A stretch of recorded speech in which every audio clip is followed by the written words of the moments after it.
খবর শুনছেন দুর্গাপুর সংবাদ চ্যানেল থেকে। আজ ২৭ তারিখ শুক্রবার। জানাবো আজকের বাছাই করা ৩০টি গুরুত্বপূর্ণ তাজা খবর। শুরুতেই হেডলাইন। মসজিদ বানিয়ে ভেদাভেদ করা হচ্ছে মুসলিমদের মধ্যে, ইমামের নিন্দা মমতার সামনেই নিশানায় হুমায়ুনের বাবরি তৈরির প্রকল্প। শিলিগুড়িতে ধুমধুমার বিজেপি সমর্থিত জনজাতি মিছিলের লাঠিচার্জ পুলিশের, আহত বেশ কয়েকজন আটক ১৬। আপনি যোগ্য ভোটার নাকি বিচারাধীন বলে দেবে চূড়ান্ত তালিকা, কিভাবে বুঝবেন জানালেন সিইও। মাদককাণ্ডে হুমায়ুনের জামাইকে পুলিশের তলব, তৃণমূলের প্রস্তাব ফেরানো এইসব করছে দাবি বিধায়কের। কল্যাণী জেএনএম হাসপাতালের হোস্টেল থেকে ডাক্তারি ছাত্রীর পচা গলা দেহ উদ্ধার, ৩ দিন বন্ধ দরজা, কর্তৃপক্ষের দিকে আঙুল পড়ুয়াদের। মাধ্যমিকের প্রশ্নপত্র পাইয়ে দেওয়ার নামে চলছিল প্রতারণা, টাকা হাতিয়ে নেওয়ার অভিযোগে গ্রেফতার ৩। দলীয় কার্যালয়ের ভিতরেই নেতাকে বেধড়ক মার কর্মীদের, ভাইরাল বিজেপির গোষ্ঠীকন্দলের ভিডিও। কোচবিহারে বাইক লরির মুখোমুখি সংঘর্ষ, মৃত বিজেপি নেতা সহ ২। এসআইআরে মৃতদের পাশে রাজ্য সরকার, ৬১ জনের পরিবারকে চাকরি দিচ্ছে নবান্ন। স্কুল শিক্ষা সম্প্রসারণে রাজ্যের মেগা উদ্যোগ, এডিবির সহায়তায় ২৫০০ কোটির প্রকল্পে ৪৩০টি মডেল স্কুল। বিধানসভা ভোটের আগে আলু চাষিদের স্বস্তি, সহায়ক মূল্য কেজি প্রতি ৯ টাকা ৫০ পয়সা ঘোষণা রাজ্য মন্ত্রিসভার। ভোটের আগে ৫০০ জনের কপালে সরকারি ফ্ল্যাট, মাত্র ৬ লাখ টাকায় মিলল নিউ টাউনে। পিছিয়ে যাচ্ছে অমিত শাহের রায়দিঘি সফর, পরিবর্তন যাত্রা উদ্বোধনে ১ মার্চ, রাজ্যে আসতে পারছেন না কেন্দ্রীয় স্বরাষ্ট্রমন্ত্রী। শামশেরগঞ্জ থেকে বাংলাদেশে চোরাই মোবাইল পাচারের পান্ডা গ্রেফতার। রানীগঞ্জে এসআইআর আবহে আবর্জনার স্তূপে বহু ভোটার কার্ড, নিজেদের নাম দেখে অবাক স্থানীয়রা। হ্যাকারদের দখলে সরাসরি মুখ্যমন্ত্রীর ইনস্টাগ্রাম, ৪৭ জনকে পাঠানো হয়েছে মেসেজ। বেলডাঙ্গা কাণ্ডে ধৃত ৩১ জনকে আদালতে পেশ, ৭ জনকে নিজেদের হেফাজতে চাইল এনআইএ, প্রশ্ন তুলল রাজ্য। জিম্বাবুয়েকে উড়িয়ে সেমিফাইনালের দোরগোড়ায় ভারত, রেকর্ডের বন্যায় ভাসলেন হার্দিক অভিষেকরা। আমরা প্রতিদিন চেষ্টা করি আপনাদের কাছে সঠিক ও নিরপেক্ষ খবর পৌঁছে দিতে। যদি আমাদের এই প্রচেষ্টা ভালো লাগে তবে দয়া করে একটি লাইক দিন।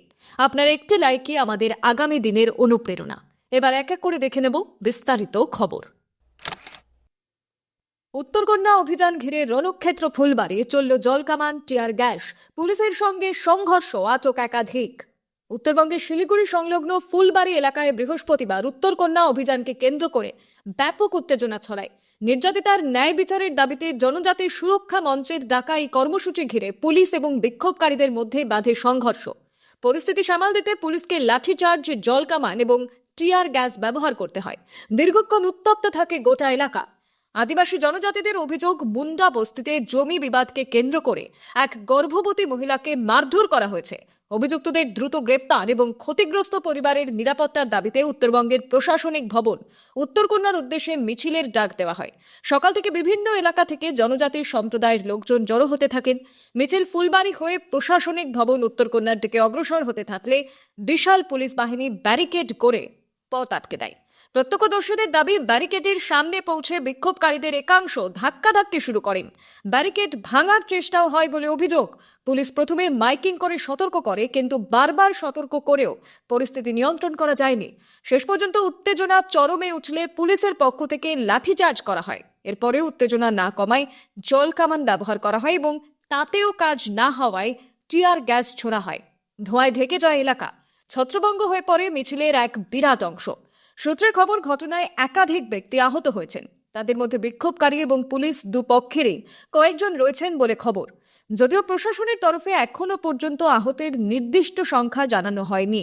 কয়েকজনকে আটকও করা হয়েছে বলে পুলিশ সূত্রে খবর।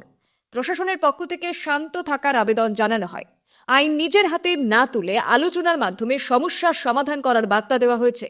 অন্যদিকে জনজাতির সুরক্ষা মঞ্চের নেতাদের বক্তব্য, ন্যায় বিচার না পেলে আন্দোলন চলবে। আমাদের দাবি পূরণ না হওয়া পর্যন্ত আমরা পিছু হটব না। হেরোইন পাচার মামলায় হুমায়ুনের জামাইকে নোটিশ, ২৮ ফেব্রুয়ারি তলব থানায়। হেরোইন পাচার মামলায় তৃণমূল থেকে সাসপেন্ড বিধায়ক হুমায়ুন কবিরের জামাই রায়হান আলীকে নোটিশ পাঠালো লালগোলা পুলিশ। ২৮ ফেব্রুয়ারি থানায় তলব করা হয়েছে তাঁকে। সকাল ১১টার মধ্যে তদন্তকারী অফিসারের কাছে হাজিরা দেওয়ার নির্দেশ দেওয়া হয়েছে। রেহান বাড়িতে না থাকায় তার পরিবারের সদস্যদের হাতে নোটিশ দিয়ে আসা হয়েছে বলে জানা গিয়েছে। হিরোইন পাচার মামলায় রায়হানের বিরুদ্ধে নার্কোটিক্স আইনে মামলা দায়ের করা হয়।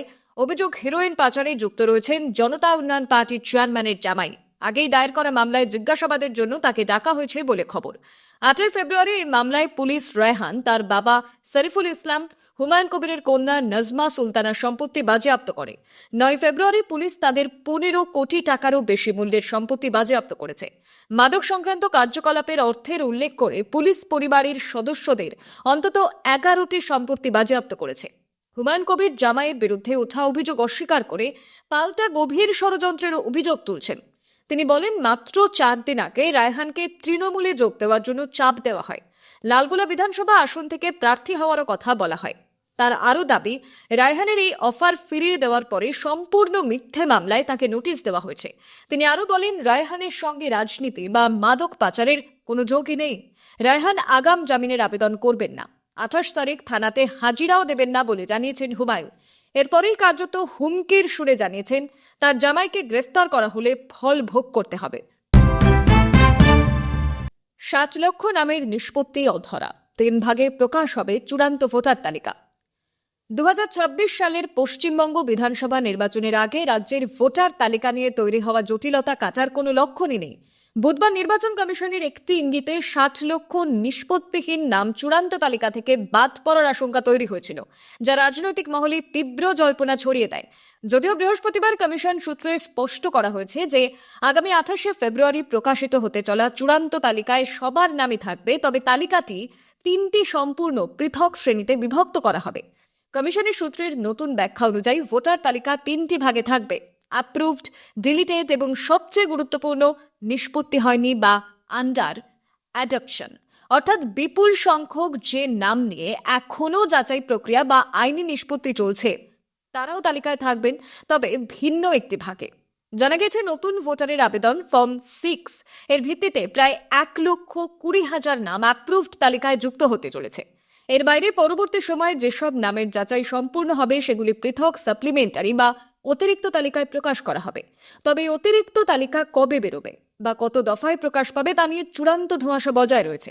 রাজ্যের মুখ্য নির্বাচনী আধিকারিক মনোজ আগরওয়াল জানিয়েছেন, মনোনয়ন দাখিলের শেষ দিন পর্যন্ত যাদের নাম বৈধ তালিকায় অন্তর্ভুক্ত থাকবে কেবল তারাই ভোটাধিকার প্রয়োগ করতে পারবেন।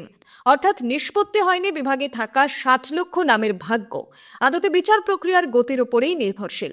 আপলোড পোর্টাল 21শে ফেব্রুয়ারি বন্ধ হওয়ার পর এখন সময়সীমা নিয়ে বড়সড় প্রশ্ন রয়ে গেল। এসআইআরে মৃতদের পাশে রাজ্য সরকার, 61 জনের পরিবারকে চাকরি দিয়েছে নবান্ন। এসআইআর প্রক্রিয়াকে ঘিরে আতঙ্কে মৃত এবং হয়রানির অভিযোগে চিহ্নিত পরিবারগুলির পাশে দাঁড়াতে বড় সিদ্ধান্ত নিল রাজ্য সরকার। আর্থিক সহায়তার পর এবার সেই পরিবারগুলির সদস্যদের চাকরি দেওয়ার প্রস্তাবে শিলমোহর দিল রাজ্য মন্ত্রিসভা। শুক্রবার নবান্নে মুখ্যমন্ত্রী মমতা বন্দ্যোপাধ্যায়ের সভাপতিত্বে অনুষ্ঠিত বৈঠকে মোট 61 জনের একটি তালিকা অনুমোদন করা হয়েছে বলে প্রশাসনিক সূত্রে খবর। এই তালিকায় এসআইআর আতঙ্কে মৃত 56 জনের পরিবারের নিকট আত্মীয়দের নাম রয়েছে। পাশাপাশি নাগরিক অধিকার ক্ষুণ্ণ হওয়া এবং হয়রানির অভিযোগে চিহ্নিত আরও 5টি পরিবারের একজন করে সদস্যকেও অন্তর্ভুক্ত করা হয়েছে। সূত্রের দাবি, সকলকেই হোমগার্ড পদে নিয়োগ করা হবে। জানা গেছে, পুরুলিয়া, উত্তর 24 পরগনা, দক্ষিণ 24 পরগনা, পূর্ব মেদিনীপুর, পূর্ব বর্ধমান, হাওড়া, মুর্শিদাবাদ, বাঁকুড়া, বীরভূম, কোচবিহার, দক্ষিণ দিনাজপুর, জলপাইগুড়ি, মালদা এবং নদিয়া সহ 14টি জেলার মোট 61টি পরিবারের একজন করে সদস্য চাকরি পাবেন। সূত্রের খবর, এসআইআর প্রক্রিয়াকে কেন্দ্র করে আতঙ্ক বা চাপ সহ্য করতে না পেরে একাধিক মৃত্যুর ঘটনা সামনে এসেছে। অভিযোগ রয়েছে, কয়েকজন বিএলও আত্মহত্যা করেছেন। বিশেষ করে অল্প বয়সী মৃত ব্যক্তি বা পরিবারের একমাত্র উপার্জনকারী সদস্যের মৃত্যুর ঘটনাগুলোকেই অগ্রাধিকার দিয়ে তালিকা তৈরি করা হয়েছে। নবান্ন সূত্রে খবর, সমস্ত মন্ত্রীর উপস্থিতিতেই এই সিদ্ধান্ত গৃহীত হয়েছে। আগামী মার্চ মাসের মধ্যেই নিয়োগ প্রক্রিয়া সম্পূর্ণ করার লক্ষ্য নিয়েছে রাজ্য সরকার। পিছিয়ে যাচ্ছে অমিত শাহের রায়দিঘি সফর। পরিবর্তন যাত্রা উদ্বোধনে 1 মার্চ রাজ্যে আসতে পারছেন না কেন্দ্রীয় স্বরাষ্ট্রমন্ত্রী।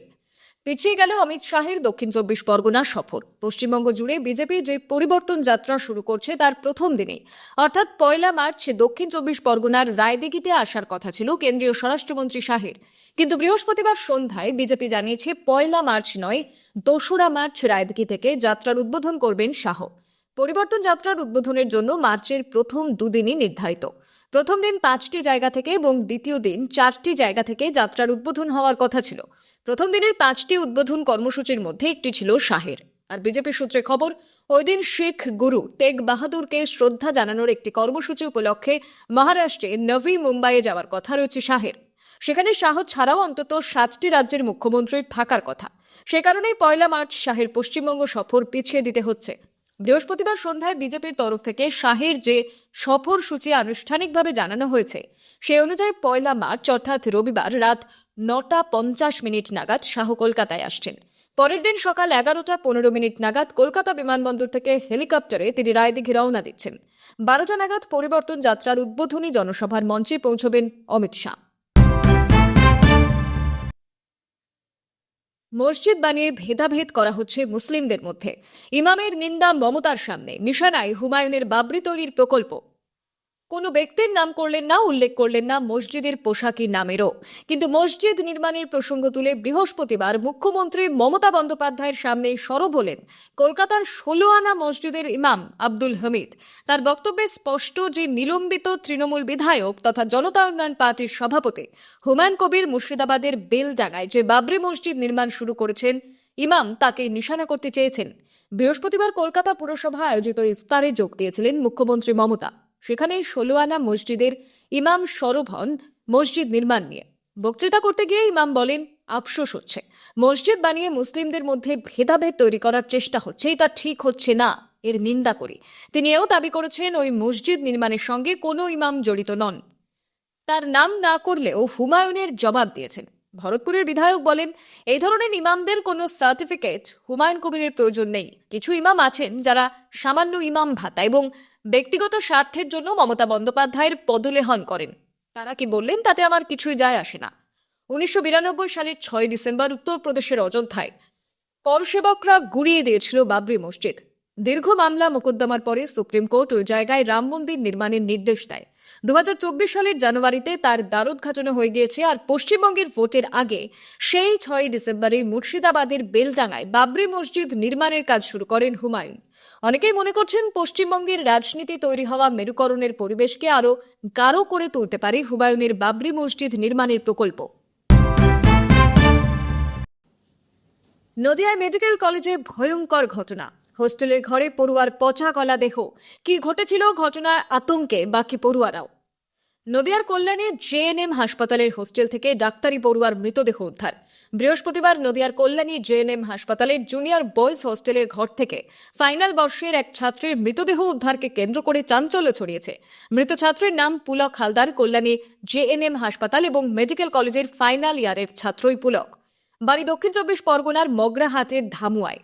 জানা গিয়েছে 20 ফেব্রুয়ারি হোস্টেলের ক্যান্টিনে খেতে গিয়েছিল পুলক। তারপর থেকে ঘর থেকে বেরোননি তিনি, এমনকি ক্যান্টিনেও যাননি। বৃহস্পতিবার দুপুরে পুলকের রুম থেকে পচা গন্ধ বের হয়। গন্ধ পেয়ে হোস্টেলের ছাত্ররা হাসপাতাল এবং কলেজ কর্তৃপক্ষকে খবর দেন। হাসপাতাল কর্তৃপক্ষ এবং কল্যাণী থানার পুলিশ দরজা ভেঙে দেখতে পান বিছানায় মৃত অবস্থায় পড়ে রয়েছেন পুলক। পুলিশ দেহটি উদ্ধার করে। জানা গিয়েছে রুমে একাই থাকতেন পুলক। সামনের মাসে 5 তারিখ থেকে পরীক্ষা শুরু ছিল তার আগে মৃত্যু হলো পুলকের। তবে কি কারণে মৃত্যু তা জানতে ইতিমধ্যেই তদন্ত শুরু করেছে কল্যাণী থানার পুলিশ। খবর দেওয়া হয়েছে মৃতের বাড়িতে। এদিকে মুর্শিদাবাদের লালবাগ সদর ফেরিঘাটে নৌকা পারাপারের সময় ভাগীরথীতে তলিয়ে গেল স্করপিও গাড়ি। ঘটনাকে কেন্দ্র করে ব্যাপক চাঞ্চল্য ছড়ায়। তবে কোনো প্রকারে গাড়ি থেকে বেরিয়ে প্রাণে বাঁচেন চালক। খবর পেয়ে ঘটনাস্থলে আসে মুর্শিদাবাদ থানার বিশাল পুলিশ বাহিনী।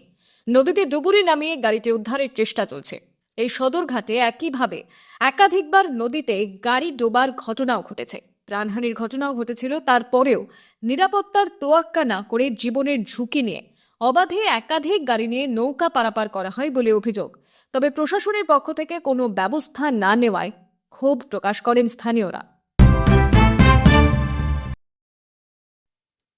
দলীয় কার্যালয়ের ভেতরে নেতাকে বেধড়ক মার কর্মীদের।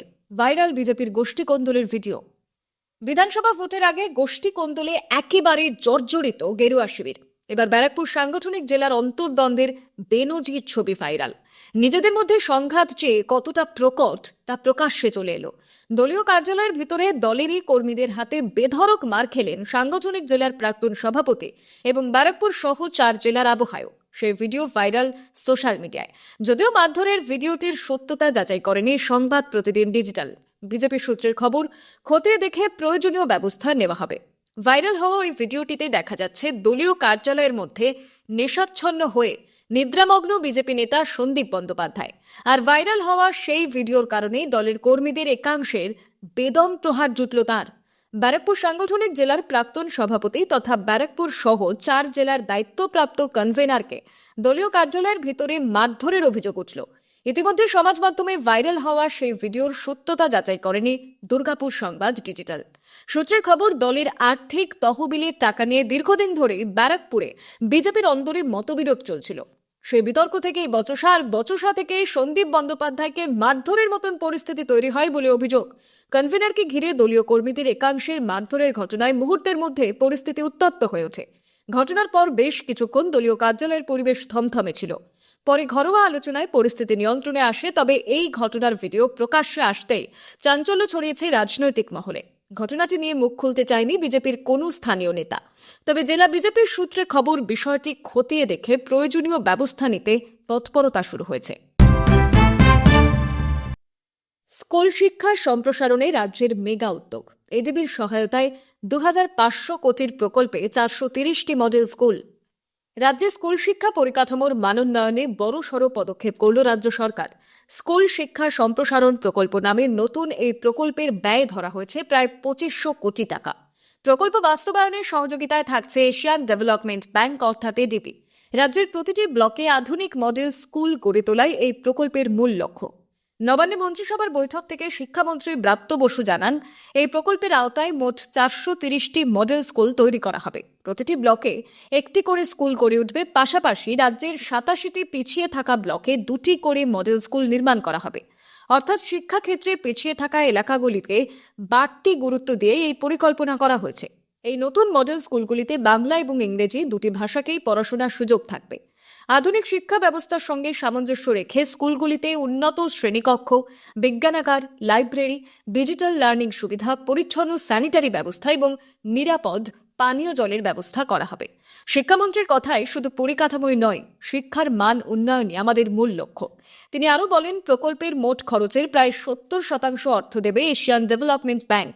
বাকি অংশ রাজ্য সরকার বহন করবে। পুরো প্রকল্পের কাজ নিয়মিতভাবে মনিটরিং করা হবে, যাতে নির্ধারিত সময়ের মধ্যে গুণগত মান বজায় রেখে কাজ সম্পন্ন হয়। অন্যদিকে মন্ত্রিসভার বৈঠকের পর অর্থ প্রতিমন্ত্রী চন্দ্রিমা ভট্টাচার্য জানান, স্কুল শিক্ষার পাশাপাশি রাজ্যের 50,000 অঙ্গনওয়াড়ি কেন্দ্রেরও মানোন্নয়ন করা হবে। পরিকাঠামো উন্নতির পাশাপাশি শিশুদের পুষ্টি এবং প্রাথমিক শিক্ষার মান বৃদ্ধিতেও বিশেষ গুরুত্ব দেওয়া হবে। রাজ্য সরকারের দাবি, এই প্রকল্পের মাধ্যমে সরকারি স্কুলগুলির প্রতি অভিভাবকদের আস্থা আরও বাড়বে এবং রাজ্যের শিক্ষা ব্যবস্থা জাতীয় স্তরে আরও শক্তিশালী হবে। বিধানসভা ভোটের আগে আলু চাষিদের স্বস্তি। সহায়ক মূল্য কেজি প্রতি 9 টাকা 50 পয়সা ঘোষণা রাজ্য মন্ত্রিসভার। ভোটের আগে আলু চাষিদের আর্থিক সুরক্ষা দিতে বড় সিদ্ধান্ত নিল রাজ্য সরকার। বৃহস্পতিবার মুখ্যমন্ত্রী মমতা বন্দ্যোপাধ্যায়ের নেতৃত্বে মন্ত্রিসভার বৈঠক শেষে আলুর সহায়ক মূল্য ঘোষণা করা হয়। বৈঠক শেষে পঞ্চায়েত মন্ত্রী তথা রাজ্যের কৃষি উপদেষ্টা প্রদীপ মজুমদার জানান, আগামী মার্চ মাসের শুরু থেকেই রাজ্য সরকার কেজি প্রতি 9 টাকা 50 পয়সা দরে আলু কিনবে। সরকারি সূত্রে জানা গিয়েছে, রাজ্যের আলু উৎপাদনকারী কৃষকদের যাতে কোনোভাবেই লোকসান না হয় সেই লক্ষ্যে এই পদক্ষেপ। পাশাপাশি বাজারে অভাবী বিক্রি রোধ করতেও সহায়ক মূল্য নির্ধারণ করা হয়েছে। চলতি মরশুমে আলুর ফলন ভালো হওয়ায় বাজার দর পড়ে যাওয়ার আশঙ্কা ছিল। ফলে ক্ষুদ্র এবং প্রান্তিক চাষিরা আর্থিক ক্ষতির মুখে পড়তে পারতেন। সেই পরিস্থিতি সামাল দিতেই রাজ্যের এই হস্তক্ষেপ। এর আগেও 5 বার সহায়ক মূল্যে আলু কিনেছে রাজ্য সরকার। 2020 সালে প্রায় 31,000 টন আলু কেনা হয়েছিল, আর এবার সেই পরিমাণ অনেকটাই বাড়ানোর পরিকল্পনা নেওয়া হয়েছে। সিদ্ধান্ত অনুযায়ী প্রতি কৃষকের কাছ থেকে সর্বোচ্চ 70 বস্তা আলু কেনা হবে। মোট লক্ষ্যমাত্রা ধরা হয়েছে প্রায় 12 লক্ষ টন। রাজ্য প্রশাসনের মতে, এই উদ্যোগের ফলে একদিকে যেমন কৃষকরা ন্যায্য দাম পাবেন, তেমনি বাজারে আলুর দামেও স্থিতাবস্থা বজায় থাকবে। বিধানসভা ভোটের মুখে এই ঘোষণাকে কৃষকদের স্বস্তির বড় বার্তা হিসেবেই দেখছেন রাজনৈতিক এবং প্রশাসনিক মহল। অন্যদিকে রাজ্যের শ্রমমন্ত্রী মলয় ঘটক জানান, গত 1.5 মাসে রাজ্যে বন্ধ থাকা 19টি চা বাগান খোলা হয়েছে। রানীগঞ্জের আবর্জনা স্থল থেকে মিলল প্রচুর ভোটার কার্ড। নামধারীদের দাবি, বাড়িতেই রয়েছে আসল পরিচয়পত্র। রাজ্যে বিধানসভা নির্বাচন আসন্ন, আর এর মধ্যে আসানসোলের রানীগঞ্জ বিধানসভার অন্তর্গত কুমোর বাজারের চিনকুটি পাড়ার আবর্জনা স্থল থেকে বিপুল সংখ্যক ভোটার কার্ড উদ্ধার হলো। কার্ডগুলি সেখানে কেন, কিভাবে এলো, তা নিয়ে উঠছে প্রশ্ন। যাদের ভোটার কার্ড মিলেছে তাদের অনেকেরই দাবি সেগুলো ভুয়ো, আসল কার্ড তাদের বাড়িতেই রয়েছে।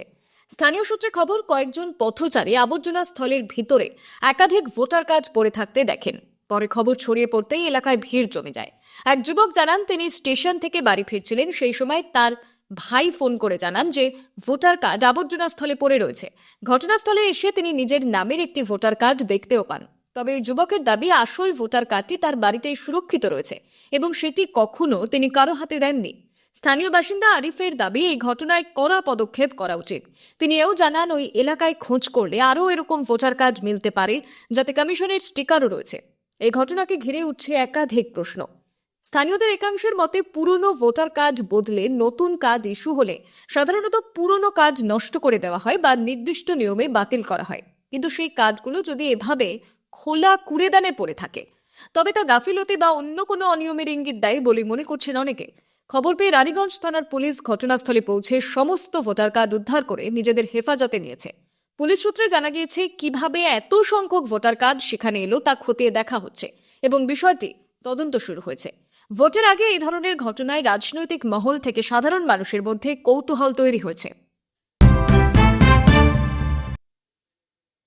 জিম্বাবুয়েকে উড়িয়ে সেমিফাইনালের দোরগোড়ায় ভারত। রেকর্ডের বন্যায় ভাসলেন হার্দিক অভিষেকরা। মরণ বাঁচন ম্যাচে জ্বলে উঠল ভারতীয় ব্যাটিং লাইন আপ। বৃহস্পতিবার চিপকের এম.এ. চিদম্বরম স্টেডিয়ামে জিম্বাবুয়েকে 72 রানে বিধ্বস্ত করে টি-20 বিশ্বকাপ 2026 সেমিফাইনালের পথ প্রশস্ত করল ভারত। প্রথম ব্যাট করে 256/4 গড়ার পরে জিম্বাবুয়েকে 184 রানেই আটকে দিল ভারতীয় বোলাররা। টসে জিতে ভারতকে ব্যাটিংয়ে পাঠিয়েছিলেন জিম্বাবুয়ে অধিনায়ক, কিন্তু সেই সিদ্ধান্ত কার্যত বুমেরাং হয়ে দাঁড়ায়। টুর্নামেন্টের শুরুতে টানা 3-0 রানে আউট হওয়া অভিষেক শর্মা এদিন রুদ্রমূর্তি ধারণ করেন। মাত্র 30 বলে 55 রানের ইনিংস খেলে সমালোচকদের মুখ বন্ধ করেন তিনি। তার এই ইনিংস ভারতকে শুরুর মোমেন্টাম এনে দেয়। ইনিংসের শেষ ভাগে আসল ঝোড়ো ব্যাটিং শুরু করেন হার্দিক পান্ডিয়া এবং তিলক বর্মা। হার্দিক পান্ডিয়া মাত্র 23 বলে অপরাজিত 50 রানের ইনিংস খেলে দলের রানকে ধরাছোঁয়ার বাইরে নিয়ে যান। তিলক বর্মা মাত্র 14 বলে 44 রানের একটি অবিশ্বাস্য ক্যামিও খেলেন। এই দুই ব্যাটার অবিচ্ছিন্ন জুটিতে মাত্র 31 বলে 84 রান যোগ করেন, যা ভারতের টি-20 বিশ্বকাপের ইতিহাসে সর্বোচ্চ দলীয় সংগ্রহ নিশ্চিত করে। 257 রানের পাহাড় প্রমাণ লক্ষ্য তাড়া করতে নেমে জিম্বাবুয়ে শুরু থেকেই চাপের মুখে ছিল। সিকান্দার রাজারা লড়াই করার চেষ্টা করলেও নির্ধারিত 20 ওভারে 6 উইকেট হারিয়ে 184 রানের বেশি তুলতেই পারেনি। ভারতের হয়ে বোলাররা নিয়ন্ত্রিত বোলিং করেন, ফলে 72 রানের বড় ব্যবধানে জয় পায় নীল জার্সিধারীরা। এতক্ষণ খবর শুনছিলেন দুর্গাপুর সংবাদ চ্যানেল থেকে। খবর আজকের মতন এই পর্যন্তই। খবরগুলো আপনার কেমন লাগলো অবশ্যই কমেন্ট করে জানাবেন এবং নিয়মিত সঠিক খবর শোনার জন্য দুর্গাপুর সংবাদ চ্যানেলটিকে সাবস্ক্রাইব করে রাখুন। দেখা হচ্ছে পরবর্তী ভিডিওতে। ধন্যবাদ।